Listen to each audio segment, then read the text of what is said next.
लाल की, राधे राधे सरकार की, संत समाज की। जरा हृदय से बोलिए एक बार, राधे राधे। नहीं हुआ, आवाज तो थोड़ी दूर तक भी नहीं पहुंची। राधे राधे।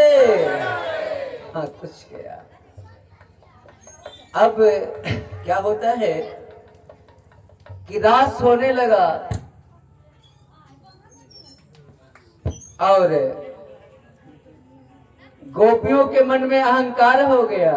क्या भगवान तो मेरे रूप का दीवाना होके नृत्य कर रहा है मेरे साथ, और अहंकार तो भगवान का भोजन है। भगवान समझ लिए ये गोपियां अपनी सुंदरता पर अभिमान कर रही है। एक गोपी को मान हुआ, बाकी सबको अभिमान हुआ। तो एक गोपी को साथ लेकर, जिस गोपी को मान हुआ था उसको साथ लेकर बाकी गोपियों के बीच से भगवान अंतर ध्यान हो गए। अब गोपियां विकल हो गई।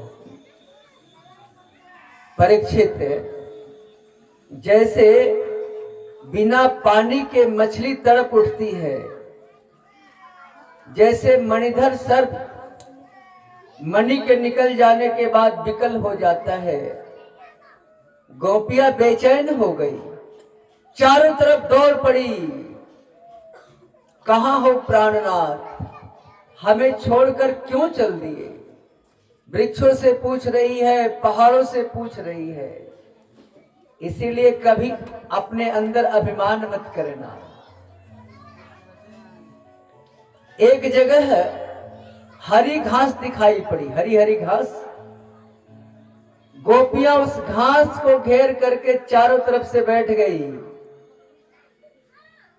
देख सकी ये घास कितनी हरी हरी है। हमारे प्रभु से अंग संग हुए बिना इसमें इतनी हरियाली तो आ ही नहीं सकती। देख, यही बताएगी कि हमारे प्रभु कहां हैं, हमारे प्राणनाथ कहां हैं। अब बताइए कि घास क्या बोले? कोई बिरही की गति कोई बिरही ही जान सकता है। जिस पर दर्द नहीं गुजरा हो जिसके सीने से, वो दूसरे के सीने के दर्द को क्या जानेगा।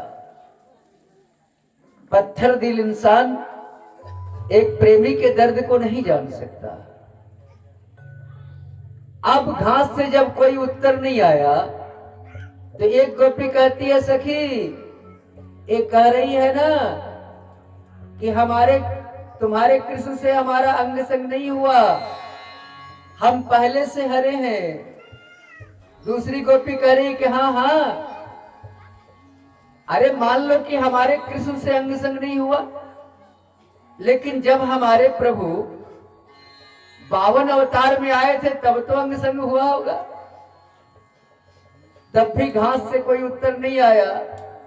तो दूसरी सखी कहती है कि देख, एक कहती है कि हमारा अंग संग 52 से भी नहीं हुआ।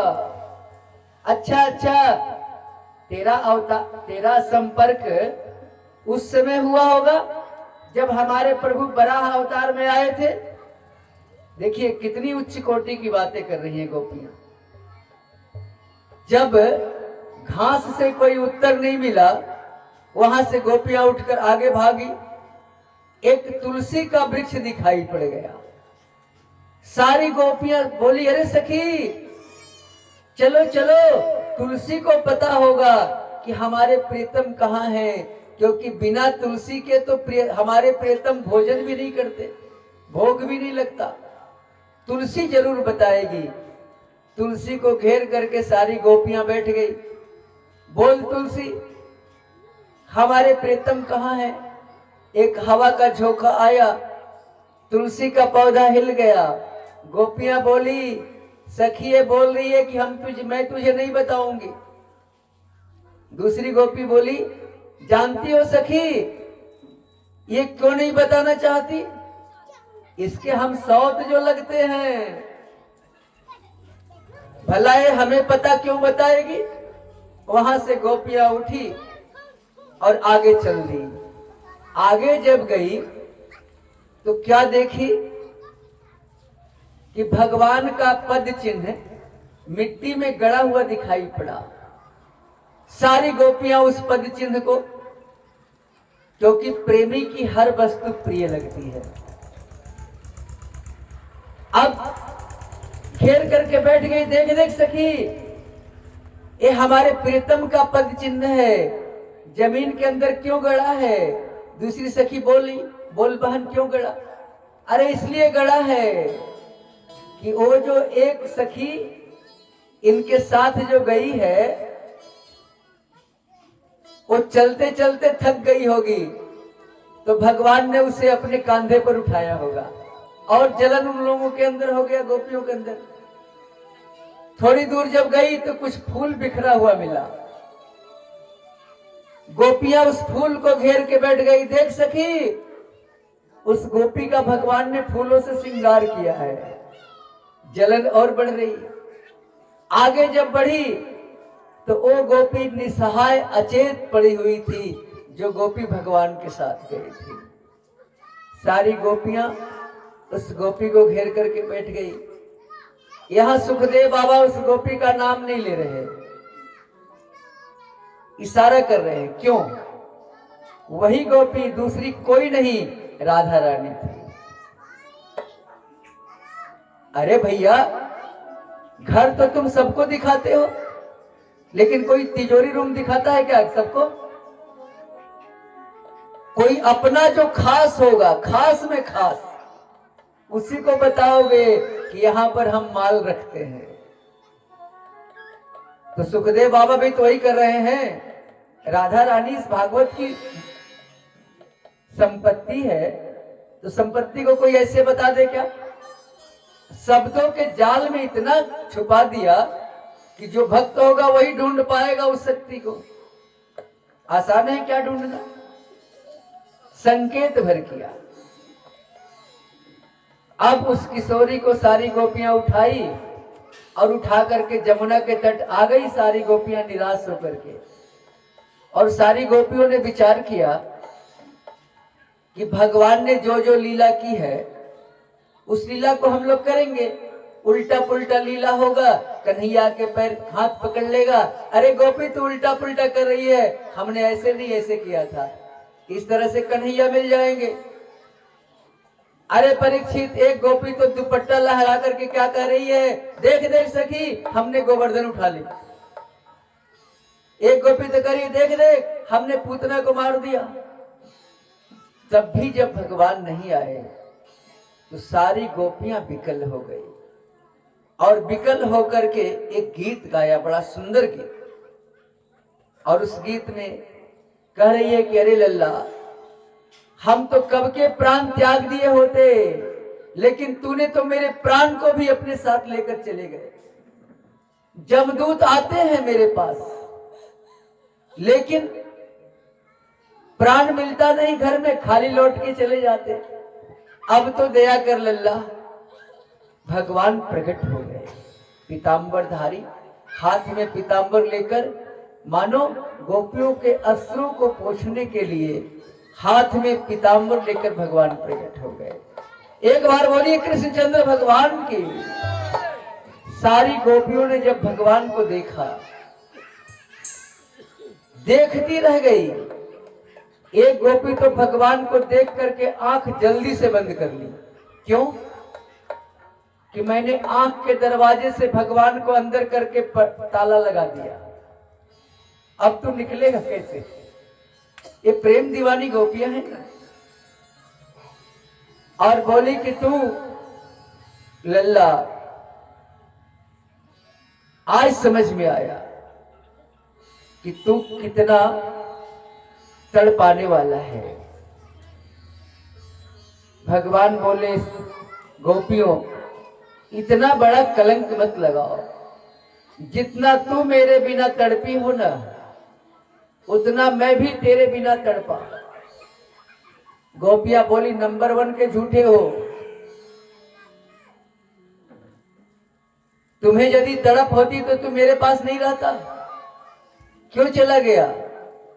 अरे हम तो इसलिए तुझे ढूंढना छोड़ दी कि मैं ढूंढूंगी, तू भागेगा, तेरे पैर में कांटे चुभेंगे, दर्द तो हमें होगा, इसलिए मैं लौटकर जमुना के तट आ गई। लेकिन तू इतना निष्ठुर, मैंने कभी सोचा भी नहीं था लल्ला। भगवान बोले, नाना गोपी, इतना बड़ा कलंक मेरे ऊपर मत लगाओ। अरे मैं तो थोड़ा सा अंदर से मिलने का तड़प पैदा कर रहा था। गोपी बोली, कैसे? तो जब किसी को ज्यादा गर्मी लगती है ना, जेठ की दोपहरी में जो तपता है, उसे ही छाव का आनंद अच्छा लगता है। और जो जेठ की दोपहरी में न तड़पा हो, जिसे विरह न हुआ हो, जिसे जुदाई का गम न सताया हो, उसे मिलन का आनंद क्या आएगा गोपी? जो मीठा न खाया हो, जो तीता न खाया हो, उसे मीठा का एहसास कैसे पता चलेगा? अब हम आ गए, चिंता मत करो। एक गोपी तो यहां तक बोल दी कि तुम प्रेमी नहीं हो। कैसे? एक गोपी कहती है, सुन लल्ला, प्रेमी 3 प्रकार के होते हैं। भगवान बोले, किस किस प्रकार के, जरा बताओ। तो गोपी कहती है कि एक प्रेमी होते हैं जो प्रेम के बदले प्रेम करते हैं। भगवान बोले, वो प्रेमी नहीं है। जो प्रेम के बदले प्रेम करे वो व्यापारी हो सकता है, प्रेमी नहीं हो सकता। दूसरे गोपी, दूसरे प्रेमी, हम तो प्रेम कर रहे हैं, तुम प्रेम करो या न करो। भगवान बोले, ऐसे प्रेमी तो धरती पर माता पिता ही हो सकते हैं। माता पिता के सिवा दूसरा कोई तो ऐसा प्रेमी हो ही नहीं सकता। गोपी बोली कि सुन लल्ला, तीसरे नंबर के प्रेमी जो होते हैं ना, वो 3 प्रकार के होते हैं, वो 4 प्रकार के होते हैं तीसरे नंबर के प्रेमी। भगवान बोले, कौन कौन प्रकार के होते हैं, जरा बता दो। तो गोपी कहती है, वो चार प्रकार के प्रेमी होते हैं तीसरे नंबर वाले। आत्माराम, आप्तकाम, अकृतज्ञ और गुरुद्रोही। अच्छा बताओ, ये कैसे कैसे होते हैं? तो आत्माराम वो होते हैं जो अपने शरीर से ही प्रेम नहीं करते तो दूसरे से क्या प्रेम करेंगे? शरीर को जिंदा रखने के लिए कुछ डाल लेते हैं, वो शरीर से ही प्रेम नहीं करते, दूसरे से क्या करेंगे? आत्माराम, आत्मा में रमन करते हैं। दूसरे नंबर के आप्तकाम, जिनकी सारी मनोकामनाएं पूर्ण हो गई हो, वो किसी से क्यों प्रेम करेगा? सुरनर मुनिजन की यह रीति, स्वार्थ लाग कर ही सब प्रीति। तीसरे नंबर का अकृतज्ञ, वो प्रेमी नहीं होता, वो स्वार्थ बस प्रेम करता है। और चौथे नंबर का, जो अपने गुरु को ही लूट ले, जो अपने प्रेमी को ही लूट ले। भगवान बोले, क्या हमें तुम चौथे नंबर पर रखी हो? गोपियां बोली, और नहीं तो क्या, बंसी बजा के तूने बुलाया और आज इतना तड़पाया। भगवान के नेत्र सजल हो गए, बोले, ना गोपी ना, इतना बड़ा कलंक मत लगा, मैं इस कलंक को नहीं धो पाऊंगा। अरे तूने मुझसे इतना प्रेम किया, मैंने इसके बदले तुझे क्या दिया? कुछ तो नहीं। तेरा ऋणिया बन गया मैं गोपी। यदि उस ऋण से तू माफ कर दे तो हमें माफी मिल सकती है, मुक्ति मिल सकती है, नहीं तो तेरा ऋणी बन के इस संसार को हमें छोड़ना पड़ेगा। और अब जितनी गोपी थी उतने गोपी भगवान बन गए और चल गए सबके घर, ताकि वहां काम किसी का कोई दिक्कत ना हो। सारा गोप समझ रहा है, सारा ग्वाला समझ रहा है कि हमारी पत्नी हमारे घर में है। सारी गोपी भगवान बन के सबके घर चले गए, सबका कामकाज चल रहा है और यहाँ पर महारास आरंभ हो गया। अब जब महारास आरंभ हुआ, भगवान ने जब ठुमके लगाई तो भोले बाबा भी चले आए कि सरकार हम भी नाचने जानते हैं, हमें भी नृत्य आता है, थोड़ा मौका हमें भी मिल जाए। गोपियों ने कहा खबरदार भोले बाबा, यहाँ दाढ़ी वाले की कोई आवश्यकता नहीं है, लौट जाओ। भोले बाबा ने भगवान को इशारा किया, हम भी आपके पक्के चेले हैं, हम तो नाच करके रहेंगे इस रास में। भगवान गए, भोले बाबा मानसरोवर में डुबकी लगाई और साड़ी पहनी, हाथ भर का घूंघट लिया और गोपियों के बीच आकर के रास करना शुरू कर दिए भोले बाबा। और तब भोले बाबा को क्या नाम दिया भगवान कृष्ण ने? गोपेश्वर नाथ। एक बार बोलिए गोपेश्वर नाथ की। वृंदावन में है गोपेश्वर नाथ। और इस तरह से महारास आरंभ हुआ, बड़ा सुंदर नृत्य हुआ। उसका आनंद हम लोग एक भजन के सहारे ले ले, फिर कथा में आगे चलेंगे। हरिओम। बोले बांके बिहारी लाल की, राधे रानी सरकार की। एक दिन ओ भोले भंडारी बनकर ब्रिज की नारी गोकुल में आए। बोले भोलेनाथ की। एक दिन ओ भोले भंडारी बनकर ब्रिज की नारी